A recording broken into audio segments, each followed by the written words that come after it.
Hi, some thoughts for today, the 14th Sunday in Trinity. Once in Poland, an elderly rabbi boarded a train to travel home to Warsaw. He entered a compartment where 3 salesmen were playing cards. In need of a 4th player, the salesman asked the rabbi to join in, but he refused politely, saying he had been busy all day and needed to catch up on his prayers, and that in any case he did not play cards. They tried to persuade him, but he still refused. At this point, they got very hostile and started to abuse him. When he still refused, they threw him out of the compartment, so he had to stand in the corridor for the rest of the journey. On arriving at Warsaw, the rabbi got off the train. So too did the salesman. The rabbi was met by a large crowd of his followers. On seeing this, one of the salesmen asked, "Who is that man?" "That is Rabbi Solomon, the most revered rabbi in all Poland," came the answer. On hearing this, one man regretted what he had done. He had no idea whom he had offended, so he quickly went up to the rabbi and asked for forgiveness. However, the rabbi refused to forgive him. The rabbi's followers were taken aback by this.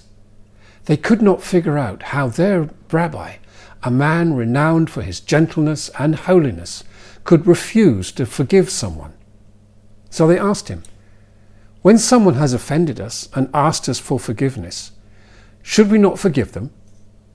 "Yes," replied the rabbi. "Well then, why did you not forgive him?"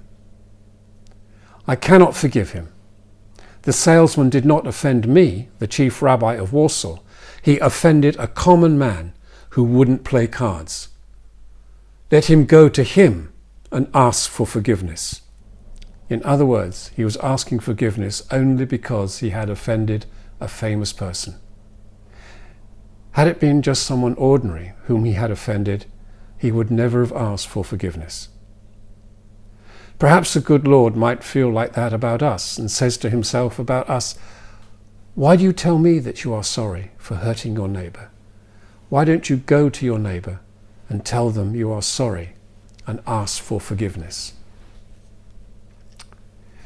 This was certainly the question that the slaves were all left pondering at the end of Jesus' story today. Everything had started off so well. We have a king going through his accounts. One of his slaves owes him 10,000 talents. Now this is a seriously huge amount of money. So huge as to be almost unimaginable. The historian Josephus says that the sum of Herod's annual taxation of Judea amounted to 600 talents. So the amount of 10,000 talents, or 60 million denarii, is quite literally fantastic. The slave obviously cannot pay the debt, so he and his family face the dark, dark wilderness of being sold.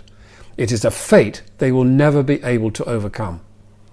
So he does the only thing he can. He begs for mercy and forgiveness. Amazingly, the king forgives him. So far, so good. Wonderful. He leaves the king's presence a forgiven man, but not a changed man. He meets a fellow slave who owes him a mere 100 denarii. Remember, he's just been forgiven a 60 million denarii debt, and somehow he is unable to connect with the mercy he has received, for he demands repayment. His fellow slaves are outraged. The king is even more outraged when he hears, and the slave has to pay an awful price, painful torture. He could not forgive from his heart, and as a result, the pain is not nice. Forgiveness is not an occasional act, it is a permanent attitude, said Martin Luther King. This, though, has to come, as Jesus says, from the heart. For forgiveness is sometimes our deepest need and also our greatest achievement. If we can forgive from the heart, the situation changes. But if we are not able to forgive, the world around us remains dark and isolated. Forgiveness rolls away the stone. We all know how wonderful it is to be forgiven, to be told, that is okay, I still love you. Just how special that is. Just reflect how many times Jesus had to forgive his disciples. He was able to think of the person as they could be, not as they were at that moment of weakness. His disciples were forgiven, were changed. So they knew that they were forgiven from the heart.